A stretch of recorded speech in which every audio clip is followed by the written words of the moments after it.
বাচ্চা তো ফোন ছাড়া একদমই খেতে চায় না। ফোন ছাড়া বাচ্চাদের চলেই না। আচ্ছা, আমাদের সময় কি ফোন ছিল? আমরা তো ফোন ছাড়াই বড় হয়েছি। আমাদেরকে আমাদের বাবা-মা খাওয়ায়নি, তাহলে আমরা কিভাবে বড় হয়েছিলাম? এখনকার বাচ্চাদের থেকেও বাবা-মারা বেশি অভ্যস্ত এটা শুনে যে ফোন ছাড়া বাচ্চারা খাবে না।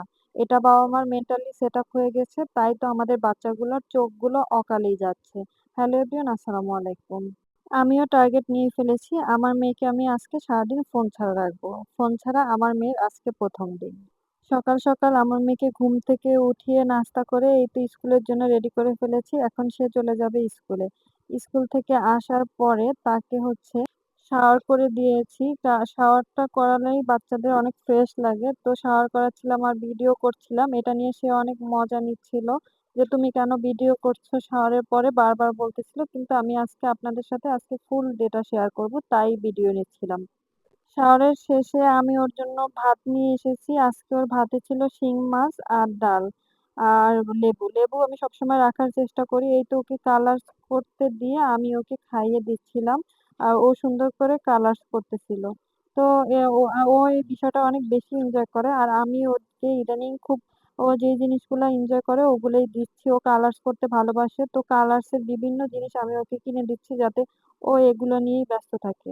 তো কালার্স-টালার্স করার পরে ও কিছুক্ষণ পড়লো, তারপরে একটু শুয়ে রেস্ট নিলো।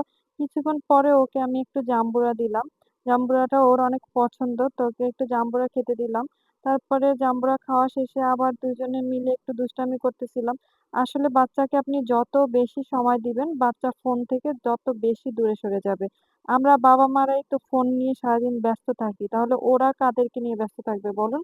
ওদের সাথে একটু খেলুন, ওদেরকে একটু সময় দিন, তাহলে দেখবেন ওদের ফোনের অভ্যাসটা চলে গিয়েছে।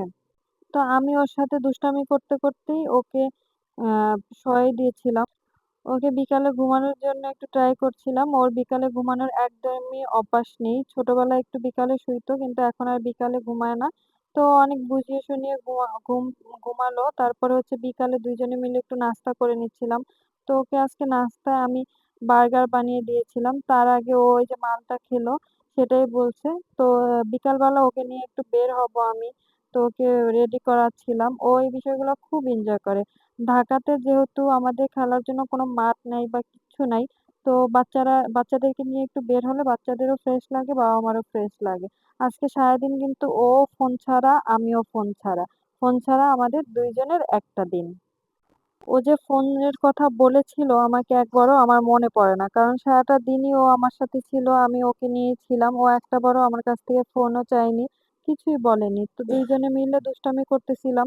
তো এখান থেকে বাইরে থেকে এসেই আমি ওকে ১ গ্লাস লেবুর শরবত বানিয়ে দিয়েছিলাম। তো ও লেবুর শরবতটা খেয়ে তারপর হচ্ছে ও ক্লে দিয়ে বিভিন্ন ধরনের জিনিস বানিয়েছে সেটা আমাকে দেখাচ্ছিল। আর আমি আপনাদের সাথে একটু শেয়ার করেছিলাম। আজকে সারাদিনটা আমার আর ওর ২ জনেরই ভালো কেটেছে। ওরও আজকে মন মেজাজ সবকিছুই ভালো ছিল। তো আপনারা চেষ্টা করবেন বাচ্চাদেরকে সময় দিতে। সময় দিলেই বাচ্চারা ফোন থেকে অনেকটা দূরে চলে আসবে। আমার মেয়ে এখন ফোন দেখেই না। আমি এই ভিডিওটা আরো ১০-১৫ দিন পরে আপলোড করেছি আরকি। ১০-১৫ দিন আগের ভিডিওটা করা। তো আমি এই ভিডিওটা আপনাদের সাথে ১০-১৫ দিন পরে শেয়ার করলাম। আমার মেয়ে এখন মাশাআল্লাহ ফোন থেকে অনেক বেশি দূরে। তো আমার মেয়ের জন্য সবাই দোয়া করবেন। সবাই সবার বাচ্চাদেরকে ডিভাইস থেকে দূরে